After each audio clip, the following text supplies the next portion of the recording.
ladies and occasional gentlemen. I'm such a big admirer of Tatiana that I'm really privileged to be at this event with you, this amazing, amazing place.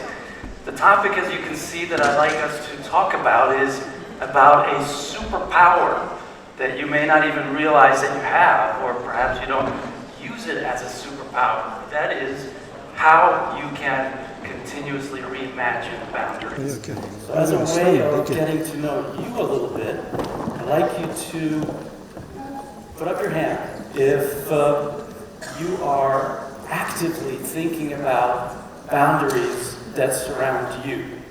Is that something that you think about? If yes, just raise your hand. Interesting, just a few hands. And the word boundary, does it seem like, when you think about it, it's something full of limitations, or does it give you a thrill to challenge them? So you see it more as full of opportunities. Who sees boundaries as opportunities? Excellent. And here's my third question. Do you think that you are a creative person? If you do, please raise your hand. All right, so that's a good foundation. Let's see how we can really harness this superpower. So something I'd like to share with you is that I have a fondness for fun facts. Fun fact is something that makes you stop and think for a moment, because it pushes you right to the edge of what is real and what isn't. What is normal, what is abnormal. The first one involves the planet Venus. Did you know that on Venus, one day is longer than 1 year?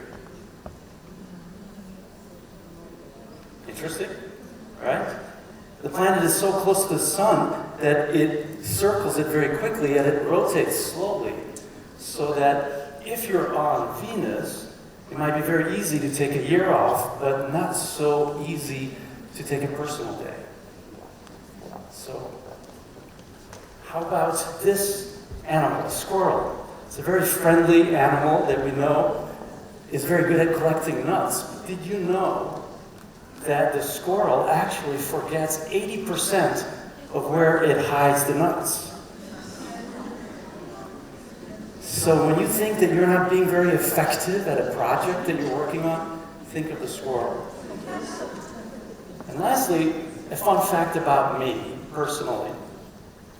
I was once, for a very brief moment, the youngest person on Earth. Pretty impressive, don't you think? Now, what is even more impressive, that's true for every one of us, every one of you as well. So perhaps I just revealed a fun fact about you that you didn't realize. Now, why is this a good starting point? Well, Albert Einstein had a lot of great things to say and observations, and one of my favorites is this one. If at first an idea is not absurd, I have no use for it. How powerful is that? And why would he say that?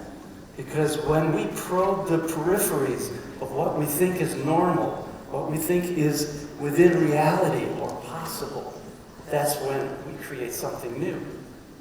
So how absurd do you think the idea of mobile phones was 30 years ago, when phones were connected to fixed objects? And those objects, those places had phone numbers, people didn't.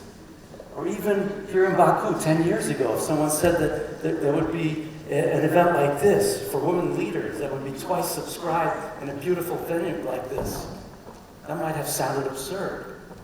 And here is another quote by Einstein that brings this now closer to our topic. Imagination is everything. It is our preview to life's coming attractions. Wow. So if you think about it, everything that is human-made was once conceived in someone's imagination, right? That's where it all started. That's the core, that's the foundation, and then it was brought to life. And we all have this power. We have this power to imagine what is next, to bring to life the future's attractions. So I'm going to play for you a short video, very short, see what you think. Is there some sound if we can even without sound. There we go.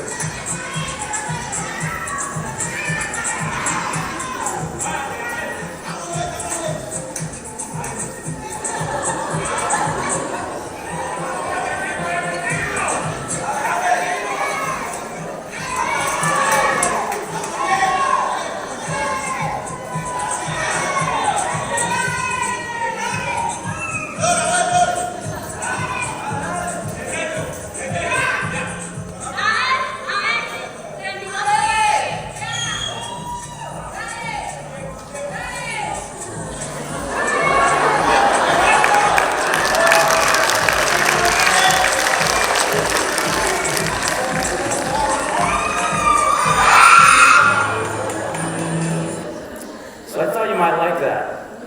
And does this video mean that women are always right or better?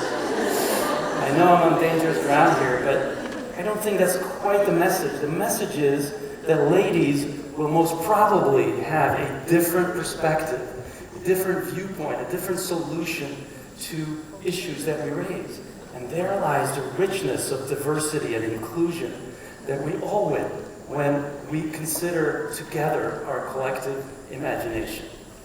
The problem is that most of us way underutilize this wonderful resource we all have, our creativity, our imagination. So what I like to do is to put it to the test. So give you a demonstration of the power and the accessibility of your imagination. So here's the exercise. Let's imagine that you are among the best top secret agents in the world. Okay?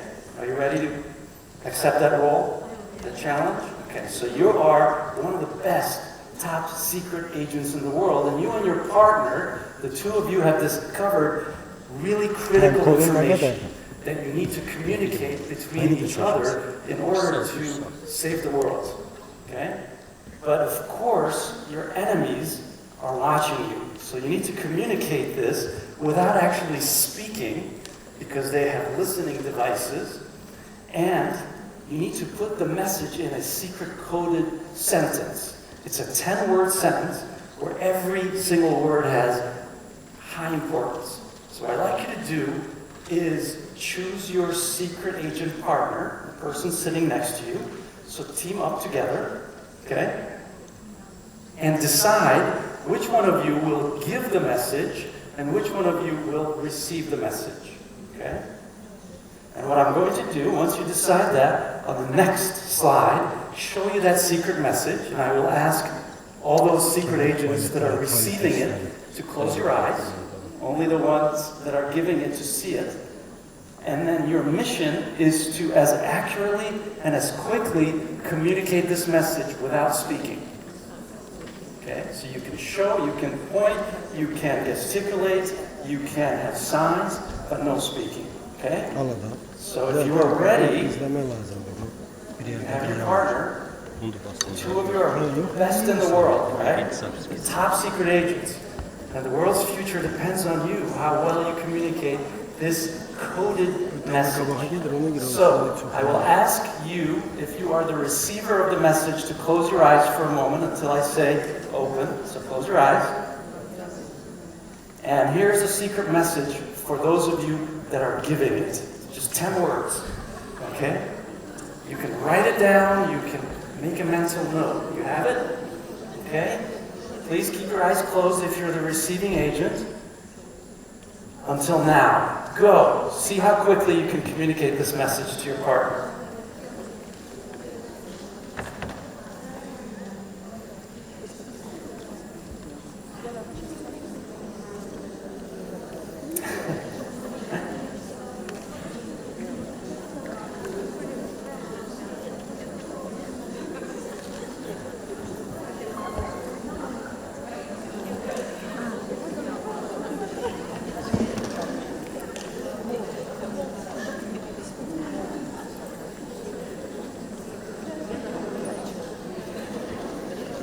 More seconds. I can't stress the importance of this message enough.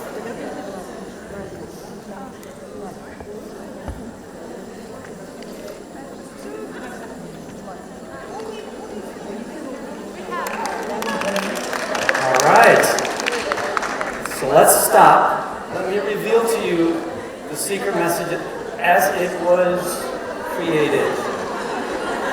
How many of us got the message?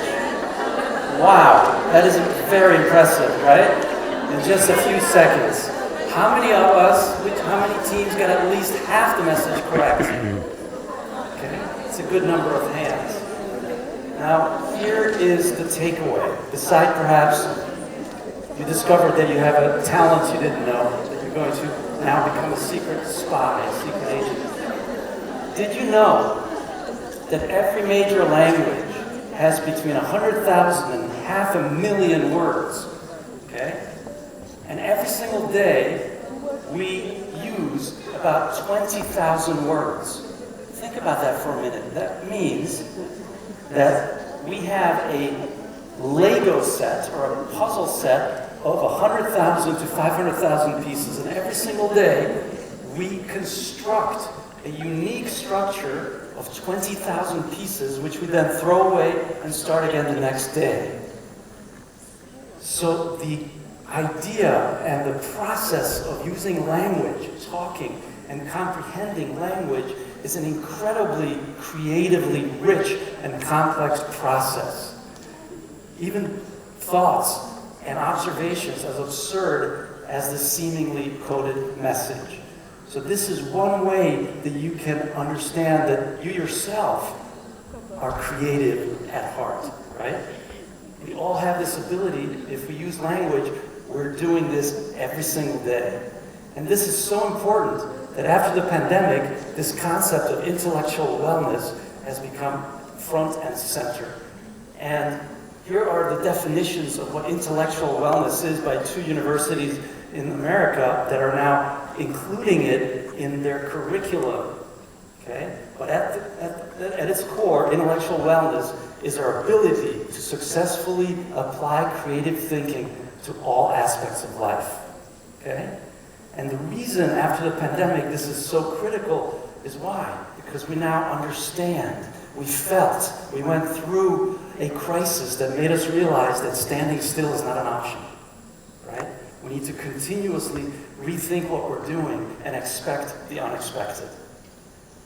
So Slingshot, my framework, which was born based on my work with Blue Ocean Strategy, which perhaps you're familiar with, is all about how to access and then channel systematically our creative potential. And even the symbol of a slingshot was picked very purposely because it's a universal symbol of childhood playing and adventure and curiosity and creativity. And at the heart of Slingshot are three key principles that if you use, if you harness, then you're able to continuously not just access, but channel and systematically apply your creative thinking. And here they are. The first and most important one is to identify the key pain points, the key points of frustration, of disconnect of your customers, and to turn them into points of delight. Notice that it's not just about customers, it's about any target audience. So this concept is equally critical for any relationship that you want to enrich and you want to strengthen. Equally in business, equally in the public affairs, in environmentalism, even in personal relationships. So we always look at the worst part of the experience of the person or your target audience with you, and you don't just remove that point, you flip it around and make it the best part of the experience. That transformation is incredibly powerful. The second point is continuously expand the definition of that relationship. What value you bring to your target audience, to your customers. Never stop and say, this is all I am. This is all I do. And the third is to take advantage of what I call the innovation shortcut, which is that you don't ever need to invent anything, which is risky and costly. But what you can do is combine already existing components in new ways that unlock value. Now, in the business world, and I work with a lot of companies in different industries, these three principles, their application, causes, on average, an increase of 300% in growth. And of course, much larger impact on your communities. So it's that powerful. Now, let's put this to the test, okay? One more scenario for you, how this works in action. Let's consider that you love music and that you want to get into the music business, that you want to discover and promote talented musicians, and you just came across this acoustic guitar player and singer that you think is just amazing. And what you want to do is to introduce her in a concert that becomes an irresistibly memorable and highly distinctive concert experience. So my question to you is, how would you reimagine traditional concerts based on these three principles? Number one, how would you transform a typical pain point of a traditional concert? So think about you going to a concert. What is something that may bother you, that may ruin the experience for you, and how do you make that dimension the actual highlight of the experience? Number two, how would you expand your definition of the value of what experience you're providing? And number three, at least two things would you combine in new ways that have never actually gone together to create this experience, okay? I'll give you just a couple seconds to think about that and see if you can follow this mental progression and think about how you would do this, okay? Now let me share with you the experience that I went through, which is why I picked this example. And this experience was called the Pillow Concert, and it happened when I was in college, so a long time ago, well before all the technology that surrounds us. And I was studying in Scotland at a small university town, and there was an advertisement for a classical guitar concert, which I happen to love, and so I went. When I arrived to the concert hall, to my surprise, the entire hall was empty. There's no chairs, there was no stage, but rather outside there was a sign that says, "Welcome, please take your shoes off, and you will see an assortment of pillows to your left. Take as many as you would like, go inside, and configure your space any way you want." And that's exactly what I did, that's what everybody else did. And then in came the musician, and she brought a small chair or stool, set it in the center of everyone, in the middle of the hall, and played there. And to this day, decades later, this sticks in my mind as one of my favorite cultural experiences, which I call the Pillow Concert. Now let's think through why this is so special and memorable for me. What pain point was transformed in this experience? I'm sure you agree with me that one thing that could be very bothersome when you go to an event like this, or a musical event, is the seating. It could be very uncomfortable, or someone sits in front of you that blocks your view. No matter how good the performer is, that ruins the experience. So what did the Pillow Concert do? They didn't invest in state-of-the-art seating, which would be very costly, but they reimagined boundaries. And by doing so, they allowed me to configure, to customize my own way, my own surrounding of how I wanted to interact with the music. Not only that, so the idea of the seating or the way that I am positioned to listen to the music became the highlight that I still talk about. You see how we take a pain point and transform it into a point of delight. And not only that, but for the performer also, who usually is set on a big stage like this, to play right in the middle of everybody was a highlight. And how about for the sponsor company? Well, their logo was on each of the pillows, which as souvenirs everybody took home. So for them, they were able to get much closer to the participants and to remind them well after the concert that they made it possible. So that's the first point. The second point, how did we expand, or how did the organizers of this concert expand the definition of what value they provide? Well, they weren't just focused on the core value proposition, how good is the performer, but the entirety of the experience, and even extended the experience well beyond the concert because everybody took the pillows home. And number 3, what was the innovation shortcut? What did we combine? We combined a public space, a concert hall, with traditionally things that we find in private homes, pillows, right? We combined the two to give us this magical new innovation that I still talk about. Okay. So, let me now just leave you with a mission statement, of course, from a Slingshot perspective. Number 1, take aim, which means occupy your imagination and take advantage of this incredible resource that we all have. Launch, systematically apply it. Put into action these 3 key principles that I just shared with you. That way you can channel creativity in a very powerful way. And lastly, repeat. This is an ongoing process, not a one-time exercise, but rather a way of thinking, that we always are exploring those boundaries. And lastly, I'd like to leave with you this wonderful quote by Amelia Earhart.